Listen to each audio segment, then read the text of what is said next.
Yo, yo, yo, what's up, everybody? Thank you for tuning in to yet again another fantastic indie creator interview. It's your KICKSTARTER Cody, and we are keeping it geekly with a whole slew of new friends. We have Lori from Unlikely Hero Studios. We have Charlie from White Ash Comics, and we have Steph and Matt from Menagerie Creations. Welcome, guys. Thank you all for swinging by. Sorry I butchered that intro. Just so much hype in the chat right now. How are you guys all doing? Welcome to the show.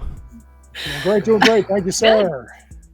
We are here to break down an awesome cause. I know when me and Charlie were talking, I was really excited about this. Badass women are taking over Kickstarter this spooky season, and it's raising awareness for National Breast Cancer Awareness Month. So I thought that was a really awesome cause. Can you guys give us a little bit about what inspired you guys all to get together to do this?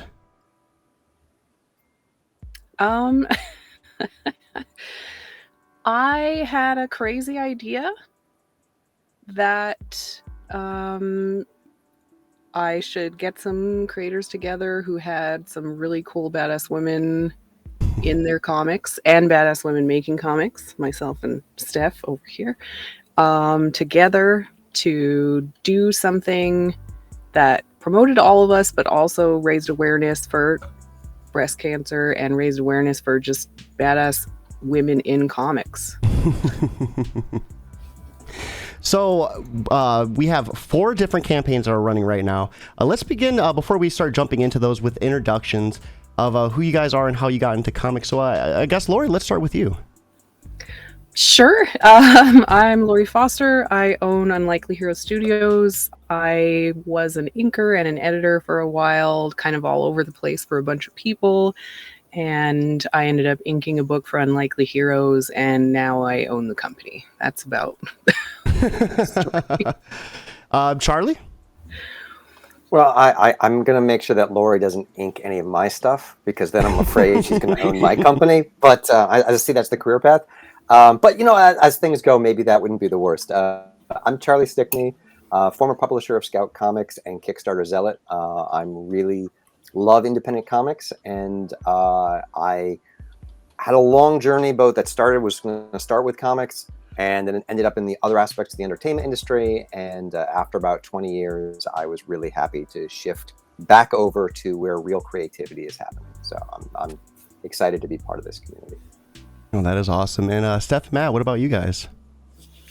Well, I'm Steph Cannon. I am one half of Menagerie Creations with Matt. I will let him do his own introduction, but we have been doing this since 2018. We are co-writers, content creators. We have our hands in kind of a lot of different buckets of content creation that we do, but we're here today to talk about our Kickstarter for Heirs of Isildur, The Perilous Prospects Book 2, which is our steampunk time travel series. We do a lot of other fun stuff. I do some movie reviews. Matt does some PA announcing. He does panel moderating. But again, we're not here to talk about those things. We're here to talk about our Kickstarter and Heirs of Isildur. So I will let Matt do his introduction as well. Well, thank you, Steph. So I'm Matt Knowles. As she said, I am the other half of Menagerie Creations. You know, I got into comics. I've got a metal music background. That's where my life pursuit was, even out of high school. And I wanted to do more than just play music. I wanted there to be more to what I was doing than just playing metal music. I wanted there to be a backstory. I wanted it to be cross-platform, to where if somebody was a music listener, they could get into the universe, as if somebody was a writer or a reader, they could get into it as well. And so going into illustrated novels and then comics was pretty logical.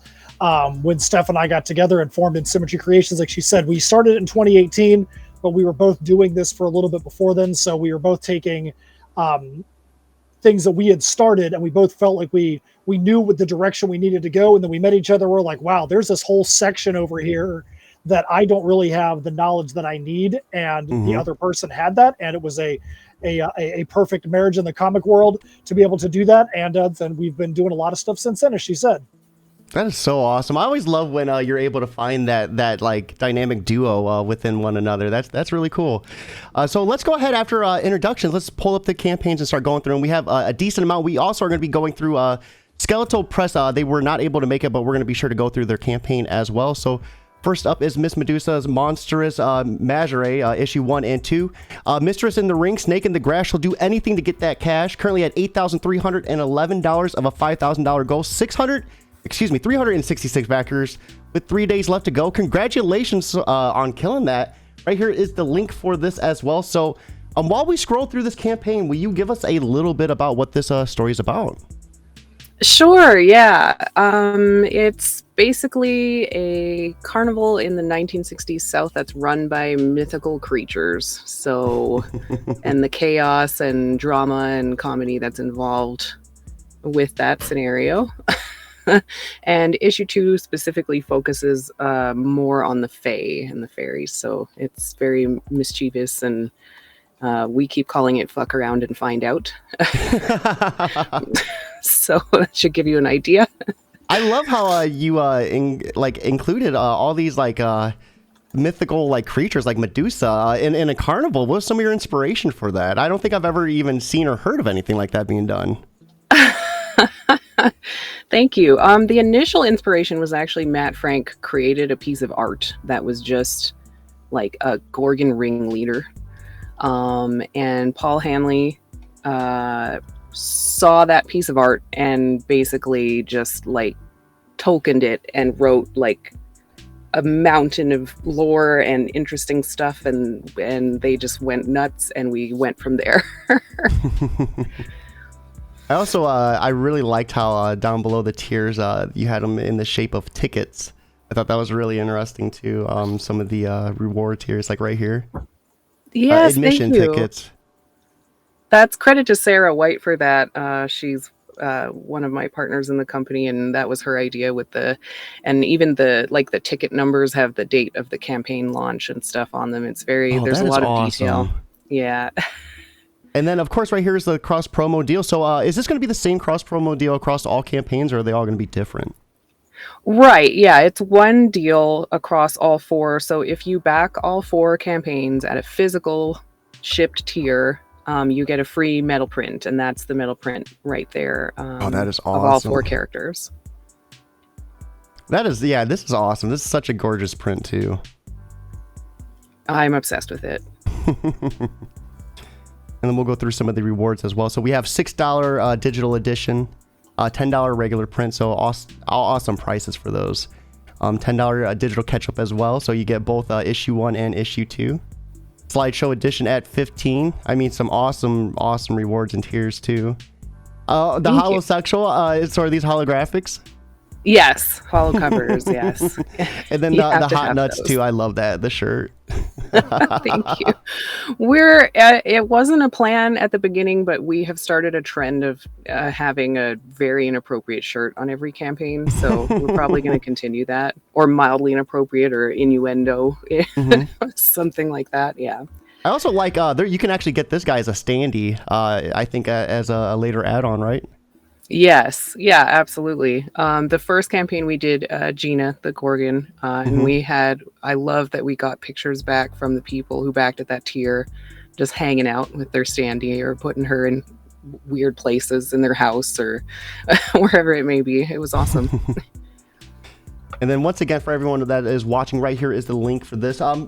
Very important, if you guys are unable to back any of these campaigns, that is 100% fine. As long if you're able to share this, retweet it, put it on Facebook, word of mouth is 100% free. And trying to get as many eyes on this campaign as possible is going to be the best and awesome thing you can do. So thank you very much if you're able to do that. Let's switch over to the game 1 through 3 by Charlie. The game issue 1 through 3. In the game of life, no one's keeping score until now, from the creators of White Ash and Galarian. Welcome to the game. Currently at $27,204 of a $8,500 goal. Congratulations, Charlie. Just stomping it, man. 756 backers with 14 days left to go. Yeah, I mean, I love the Kickstarter platform, and because of White Ash and Galarian, I've been fortunate to really build a large fan base there, and it's humbling to see them come out for the different projects that I do. And so I'm really excited to be able to launch a new series and introduce people to see what the kind of who like what we do with fantasy, to see what we do with science fiction. And the quick pitch on the game is, I like to say, imagine if Sam from Quantum Leap jumped into the body of the Highlander, but had no idea how he got there and what was going on. The longer pitch is, it's about a guy who on his 30th birthday all of a sudden wakes up and starts seeing this score that's tracking everything that he does. And like he goes out on a date, and like talk about being judged constantly. We all think we have like we're internally judging ourselves, but what if this was the external scoreboard that was sort of keeping track of the things that we do? And what to him seems originally like a cruel cosmic joke turns out to be something of grave consequence, because it's a game that's being played by these immortal beings whose fate will determine the fate of the world. So I like to start small with all the things that I do, find really grounded characters and worlds to build in, and then we just get bigger and bigger and bigger as the stories go on. And I was going through these interiors earlier, and it takes a big turn. We'll scroll down a little bit quicker too, but just right here, this part in particular just was like, it was such a like, whoa, what the hell just happened moment, like seeing this dude just blast his brains out on the sidewalk. Yeah, I mean, like for me, I think I like to think of my comics structured with people look at page turns, but I also think that you have to have your teaser, your hook, your cold open for a book. Like, find a way to get people into the series, and you want to have someone asking what is going on here, but also like what they've read so far that they want to find out. So I think as creators, it's about constantly finding ways to pose those questions that keep people turning the pages, that keep them buying the next issue of books. And I work with some really talented artists that are able to hit those beats. I think like when Lori was talking about that a picture inspired the book. I think comics are best as a collaboration. So when you can find that synergy between artists for telling the stories and not try to dictate too much and have it be a back and forth where the art inspires the story and then the story inspires more art, that's when you can really start building these incredible worlds and find ways to tell that story that are going to constantly hook people and want them to keep coming back for more content. Man, I'm loving these interiors a lot. So let's check out some of these rewards as well. So right here we have go ahead. I was gonna say like I think the one of the things that we're really excited to do this time is we have prints, but we also have a custom deck of playing cards, which is the next reward, and that's going to be taking the face cards will be characters from all our entire White Ash Comics line. So it'll be characters from White Ash, from Galarian, and from the game. We're going to be swapping in a couple of new characters here. It's going to be a 54 card deck, actually 55 card now because we've unlocked a stretch goal. So there will be a wild card added in addition to the 2 jokers, in addition to the the 52 playing cards. That's really cool. I like how you're including characters from across the board as well. Is it going to be like the same universe or? So White Ash and Galarian are in the same universe. My other books so far are not connected, but I'll do nods to things. So I have this more grounded series called How I Slept My Way Through College and Other Tales from Freshman Year, and there might be a character in that who's going to cosplay one of the characters from one of my other books. So at least while the characters don't cross over, you're creating connections between the universe of stories that you're telling. And then DLC, I love how the add-ons are called DLC in this. That's clever. Full credit to Connor. Again, the artist that I work with, who's also my partner in all this. He helped create some great images for the page. I think Lori has some really beautiful things as well. When you like those tickets, I think that's something that all Kickstarter creators should be doing. You should look at pages and see what inspires you, and steal it, and make your page better. I love Lori, for real. The theme, how you had the carnival theme, and then the tickets, like that was just like perfect. Honestly. Thank you.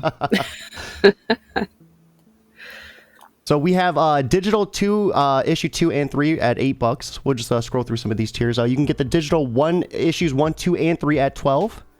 We have 15 or more the White Ash Comics playing card deck, so you can get 54 custom playing cards. Oh wait, you said 58 right now, correct? It's 55. It's up to 55. 55. Sorry. That also comes with some PDFs. I try to all these PDFs are big too. So 1 through 3 is over 78 pages of story at this point. So I think on Kickstarter, if you can, doing bigger books is better. It just gives people more content and bang for their buck. We also have at $20, you can get the game issue 2 and 3 physical print combined in a 148-page oversized issue with the cover by series artist Connor Hughes. It's also going to come with a 6x9 print as well. And then we get into the variant covers at $25. 28, we have the game 2 through 3 tile cover. Teo, excuse me. And then at 28, we have the physical catch-up 1, 2, and 3 as well. So some awesome tiers in here. Charlie, what was some of your favorites?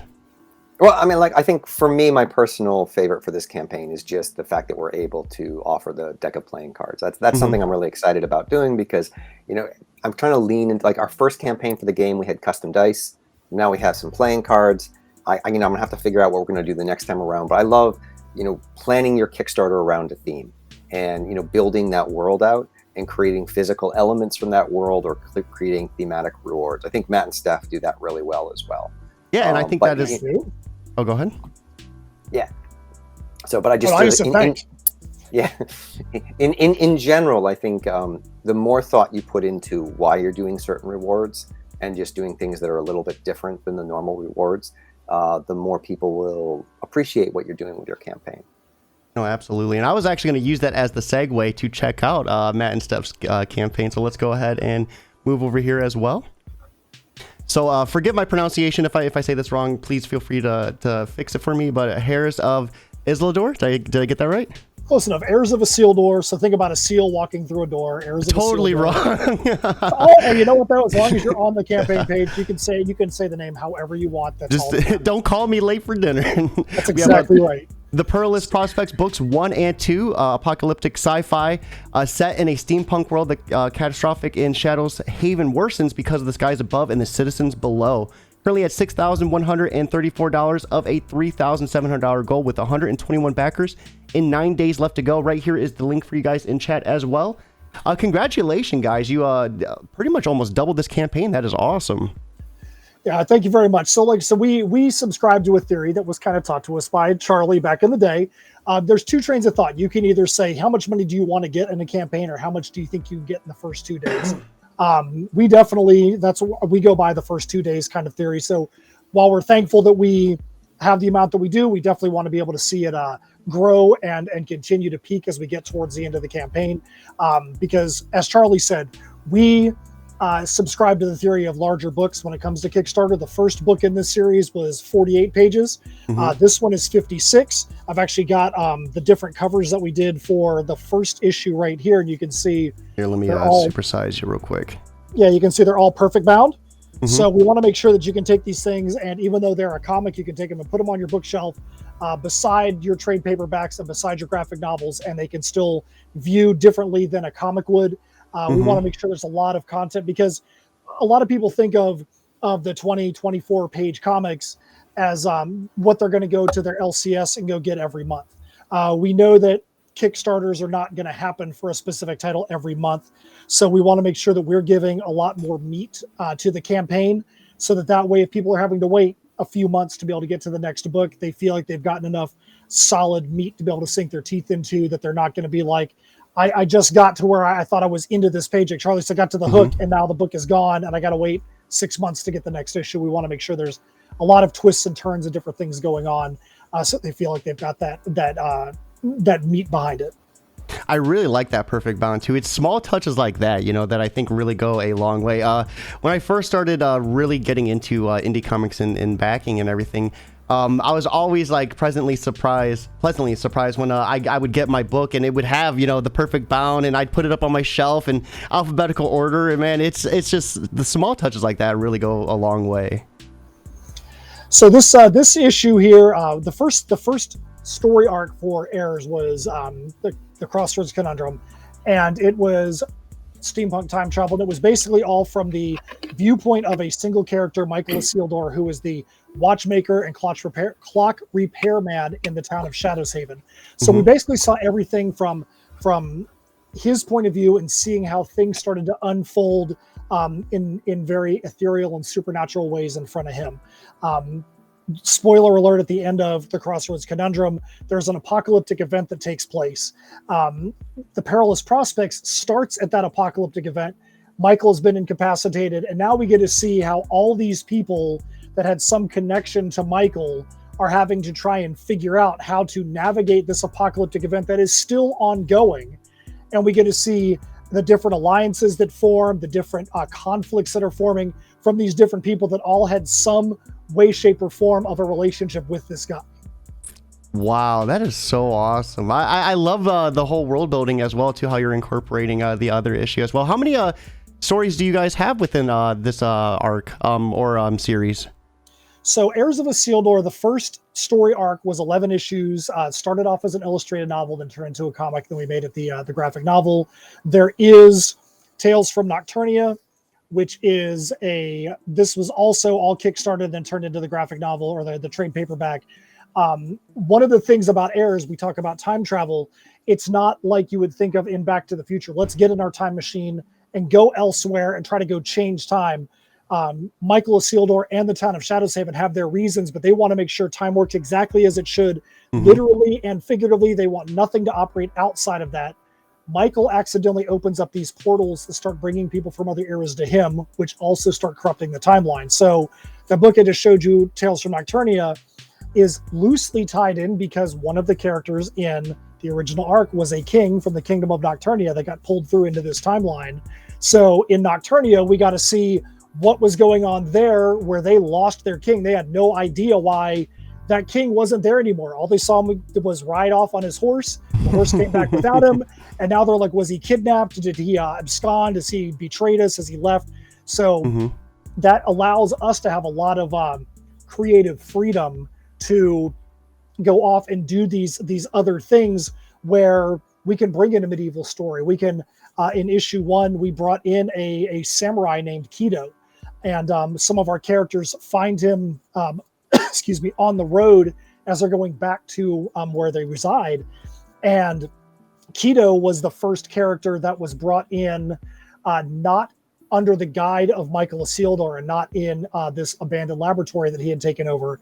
So this apocalyptic event kind of put Kido out there on the road, which makes everybody go, okay, if this guy's out here, what else is going on?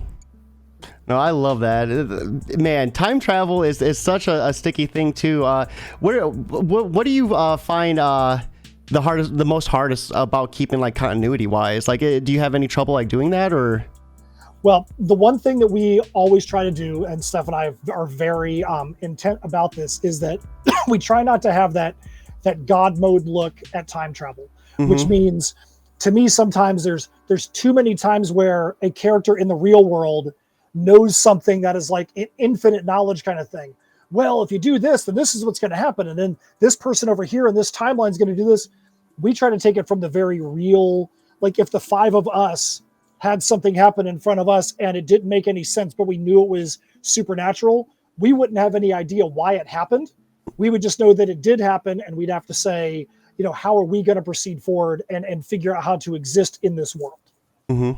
So that's how we get away from having to worry about continuities and things, because we don't know what's going on outside of this. All we know is about what's happening in our timeline in front of our face going forward.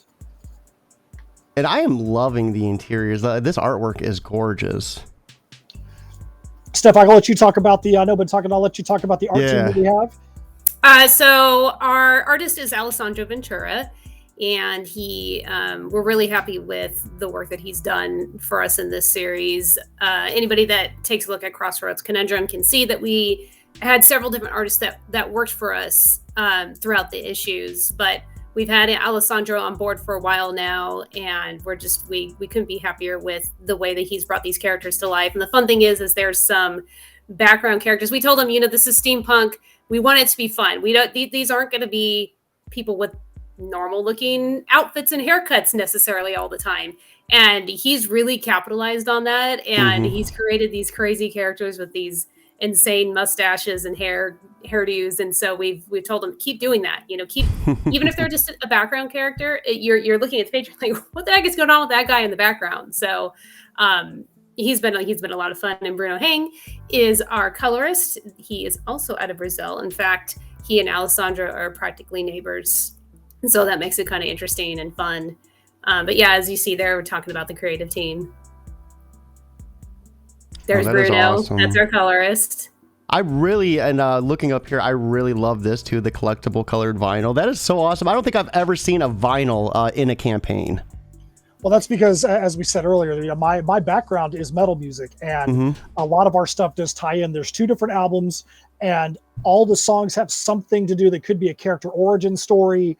There could be some stuff like it, especially one we have for Tales from Nocturnia. There's a character that's a very basic background character, but there was something that was really fun that we wanted to explore with him that would not have made sense to try and shoehorn it into the story. So we just allowed that expansion to happen in the lyrics on the song. That collectible vinyl that you see there, one of the things we did, because there's a lot of meat to what's happening. I know I've said a lot in this podcast, in what happened in Crossroads Conundrum. And we didn't want somebody to say, oh man, this sounds cool. I really want to go back this campaign, but that's a lot of backstory I need to go learn. We tried to make sure that there were things on our website, that there were lyrics to the songs that are on that album that helped us summarize the different things that you need to know: the perilous prospects of Shadow's Haven, the town that this all takes place in, the perilous prospects of the portals, the establishment that brought about the portals and why they even exist in the first place, and then the perilous prospects of the Timekeeper, which is Michael Isildur. And if you at least have the lyrics to those 3 songs and that understanding, you can build on that with what you get in the perilous prospects and have a fun story that you can continue forward with. Holy crap. I love the different levels of immersion that's available for your guys' reader base. That's awesome. So let's go ahead and take a look at some of these tiers too, and then we'll move on to the last campaign. So we have $6 or more. You can get Partake the Perilous Prospects Part 2 PDF. So this is 56 pages for $6. Holy crap, that is a steal. And then at 12, we have the catch-up tier. So you can get issue 1 and 2. That's going to be over 100 pages in PDF form. At 14, we have Hare's TPP issue 2, a Squasky. Pronunciations are seriously like I should not be, I should, be able to pronunciate a little bit better as a podcaster, but they knew if I didn't have a weakness, I'd be too strong. So they had to nerf me in one way. So you can get your hands on the brand new book 2 in this 56 perfect bound book as well. So physical copy. 16 or more, you have the Strangest Homage, which is right up here, I believe, right? Yeah, all 4 of the covers are up top. Steph was gonna walk you through some of those covers that we got there. Okay, so that one is so the first one is our Equestrian Escape. That's our character Merc, who is one of our badass females, trying to escape on a 2-headed horse. And if you want to know more about why she's trying to escape and why she's on a 2-headed horse, well, then you can pick up the book and find out for yourself. But the Strangest Homage is an homage cover that we did for Stranger Things Season 4. Yep. Is it Season 4? Somebody say yes? Yes. Okay. I believe so. So yeah, Season 4. I can't keep my seasons straight. It's too many numbers. But this was done by Josh Menendez, who we think did an amazing job. It's a collage of just some of the characters in our story. And then cover C as well. This looks gorgeous too. I love the faces reflecting in the blade right there. So cover C, I'm personally really excited about. This is done by a sister duo, Chess and Gwen. They are an amazing manga writing and artist duo who actually hail from my hometown. I've gotten to know them, and I was very, very impressed with their level of art and their world building and storytelling. So Matt and I have been kind of mentoring them a little bit. I've met up with them, and they're just the best. You're going to hear their names in the coming years, I guarantee. But we knew that our character Keto would be the perfect character for them to kind of center on for this character. And it was actually their idea to put all the characters' faces on his blade there. And I couldn't be happier with the way this cover turned out. Yeah, I love that touch too. That is so awesome. And then we have the cover D too. This is gorgeous as well. This has a lot of that steampunk element to it, it feels like. It does. That is our AI generated cover. We wanted to do that this time. We thought it'd be really neat to go in there and see what we could get to get Midjourney to be able to produce. One of the quick things about that cover C that we want to make sure everybody knows, one of the stretch goals in this campaign is the PDF Ashcan of the Bohemian Trials. That is Chess and Gwen's manga that they're working on. Oh, and that's cool. So this is actually the first time anywhere ever that Ashcan is going to be available. So you're going to be able to get it from us digitally through this campaign before you can get it anywhere else. So I just want to make sure we touched on that really quick. And then we'll scroll through some of these other tiers as well. What would you guys say some of your favorite tiers are on this campaign personally?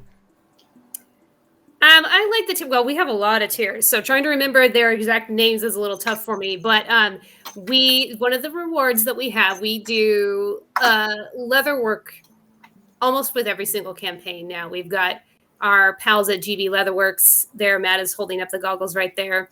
Okay, so GB Leatherworks is Harrison Hansen and Martin Irish, and they are good friends of ours, and they have done a lot of leather work reward tiers for us, but they've also done a lot of leather work that Matt and I wear.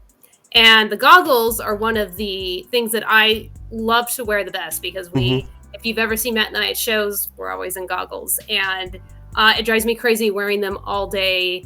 Other goggles, because it would leave a huge indentation on my forehead that I would literally go to dinner and people are like, what is wrong with this chick?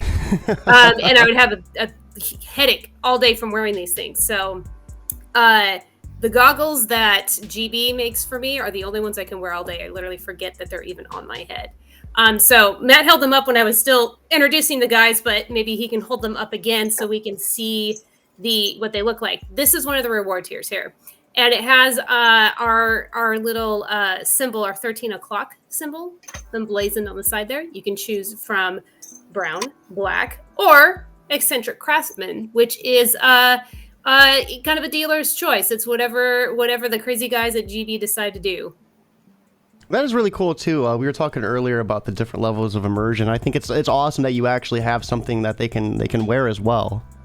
Yeah, we've done that a couple of times. We did. They've done some dragon masks for us in the past that are absolutely amazing, and those actually appear in the story. But as Matt is holding up right now, we also are doing ornaments, and we've got the dragon mask, the goggles, and the symbol.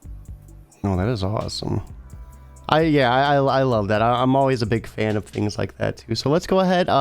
We still have a little bit of time left on the clock. Hit the last campaign, last but not least, from Skeletal Press. So we have Reyna, the Bastard Queen, issue 1 and 2. Reyna's quest for vengeance takes her down a dark path at 16,344 of a $7,000 goal with 598 backers and 3 days left to go. We currently don't have them here, so we'll just kind of breeze through this a little bit as well. This is a world-traveling, sword-wielding barbarian witch hunter. It tells the story of a young barbarian warrior who seeks vengeance on a coven of witches that murdered her tribe when she was a child. Finding her place in a brutally unforgiving world, Reyna will explore beautiful and haunting landscapes while slashing her way through monstrous threats like griffins, vampires, werewolves, and other supernatural beasts. So this is going to be a saddle-stitch, 24-page, fully illustrated and colored comic book written by Ryan Cummins, illustrated by Stan Yak, colored by DC Alsando, or also, I'm sorry, my pronunciation game is just not strong today, and lettered by Justin Birch. So here are some of the interiors as well. And this looks like a really graphic and gory one too. Yes, yeah. Yeah, I love that. That is awesome. So the covers we're as well. kind of all over the map here. It's great.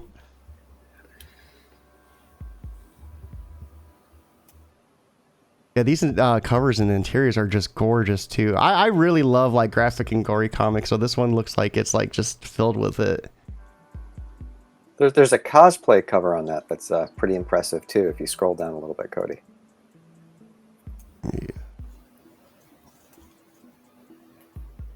Yeah, I heard it's called the Charlie Stickney cover. Wait, is that seriously a thing? A picture of you?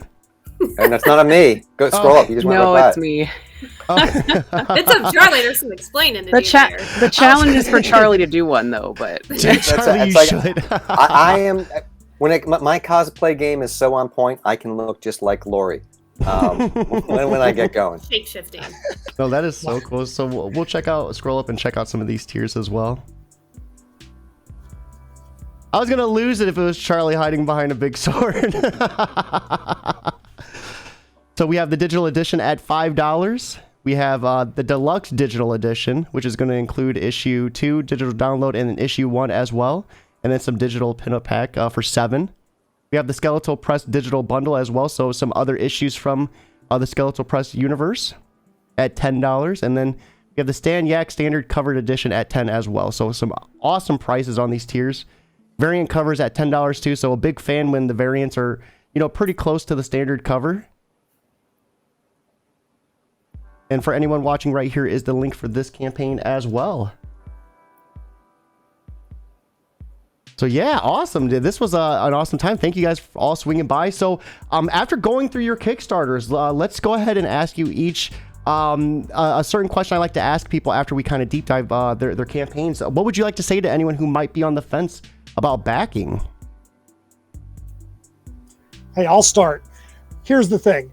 When Lori had the idea to ask creators to be involved in this project, you look at the 4 campaigns and you just scrolled through all 4 of them. Every one of them, the creative team puts a lot of time and effort into making sure that what's there actually is worthwhile and actually is worth you to spend your money on. Mm-hmm.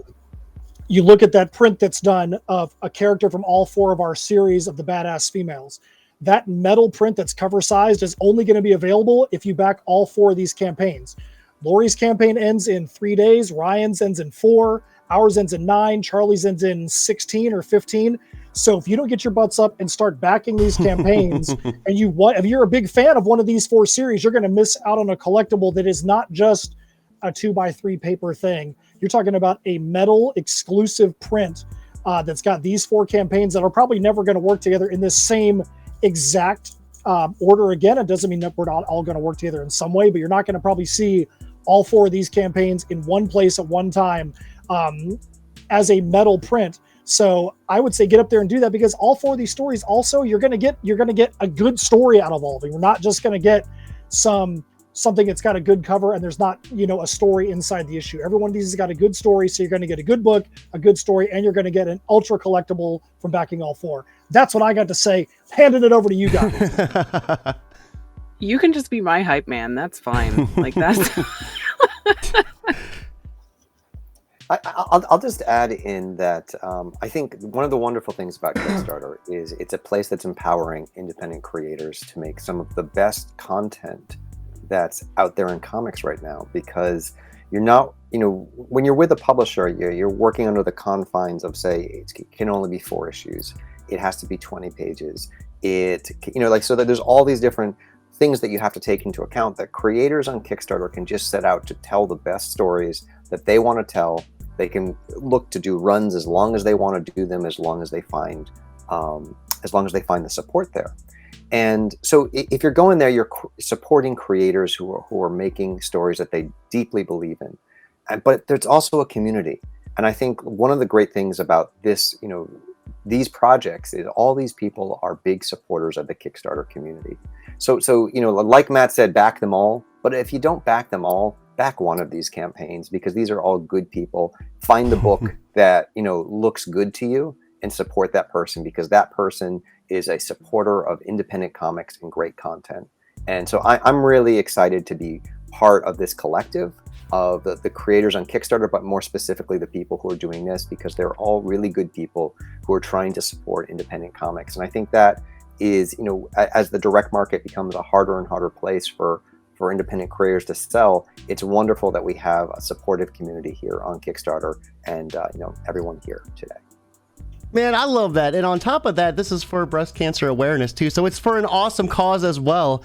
Thank you all for swinging by, giving me a little bit about your stories and your creations. This was such an awesome chat. For everyone watching, those links are in chat. If you can't back, simply share them, put them on Facebook, retweet them. Word of mouth is 100% free. And before we end things completely, guys, I always love ending on a strong note, and that is for a little piece of advice. So for anyone who might be new to the industry, what advice would you offer them to help them just get started, to get motivated, to just get creating their comic? I'll go first. Okay. I usually give the same, when I'm asked this question, I tend to give the same advice, but to me, it's one of the most, it's the simplest, and it's very important to realize in the beginning. And it's a motto that I use in 2 aspects of my life. I'm also a runner, and so I use it with running. It's actually kind of a running phrase, and then I use it in content creation as well. But you have to get comfortable with being uncomfortable. You aren't going to get very far if you don't put yourself outside your comfort zone just a little bit sometimes. And sometimes you have to do it a lot. I've had to do it a lot. I wouldn't normally be in crazy clothing and trying to sell myself and my my creations at a show, but we've done 100+ shows now. So, and you have to reach out and ask people for advice. If you are making friends in the industry and there's somebody that you feel comfortable enough to reach out to and say, hey, what's some advice you give me on running a Kickstarter campaign or, writing a graphic novel? There's a lot of things that you aren't going to know going into it that you're going to have to learn. And in order to learn those things, you might have to step outside your comfort zone a little to gain that knowledge. I like that. I like that a lot. And running, I couldn't run. Maybe a brisk walk. That's all I got in me. But man, that is some awesome advice. Lori, Charlie, Matt, what about you guys? I guess I would say not to get discouraged and to just keep working at what you're doing if you want to do it and you have the ambition and the motivation and you spend time on it. Eventually it's going to happen. You just have to not get discouraged. I would say to me, and I say this to anybody in any realm that's out there, is make sure you're taking note of every possible thing that you accomplish in a day, no matter how small it is, because the big goals that you want are just going to be the small checkpoints that have stacked up and stacked up and stacked up over time. The whole thing about how do you traverse a mountain? One step at a time. If all you're worried about is I'm not at the peak yet, I'm not at the peak yet, I'm not at the peak yet, you're forgetting that you're taking every single one of these steps. And every day you need to be rejoicing in those things because you don't know how many days you have left. Without getting morbid, every single one of us on this call is going to be here one day and we're not going to be here the next day. It's a fact of life. Mm-hmm. So if you're waiting to get enjoyment out of what you do because of something that might happen in a year and you're forgetting to enjoy the things you're doing today, you might never be happy. So find something to enjoy, find something to accomplish today that's going to get you closer to your goal, and before you know it, you're going to be at that goal. I love that. Do what you love now before you die. That's impactful.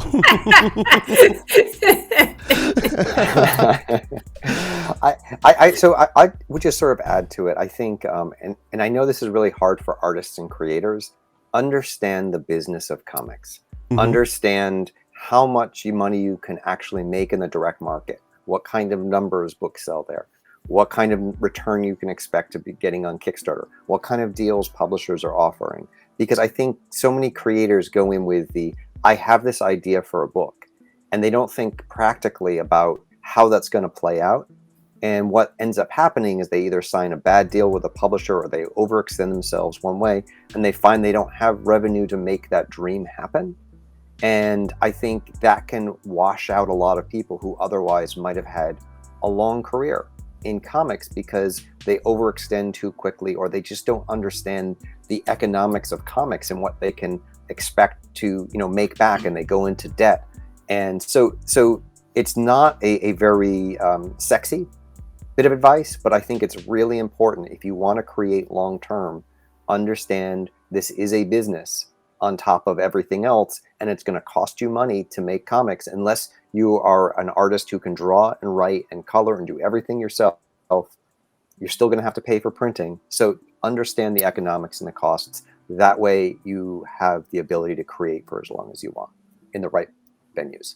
No, I think that is awesome advice as well, because you want to look at it almost in a business aspect as well, because you make the comic, but the other part is selling the comic, right? It's like it goes hand in hand. So yeah, that was awesome. Thank you all for swinging by, Lori, Charlie, Steph, and Matt. This was such an awesome podcast. I appreciate you all coming on, breaking into your campaigns and hanging out with us. Everyone watching, this has been an awesome Tuesday. All those links are in the chat. Be sure to check them out. Most importantly, guys, keep it geekly.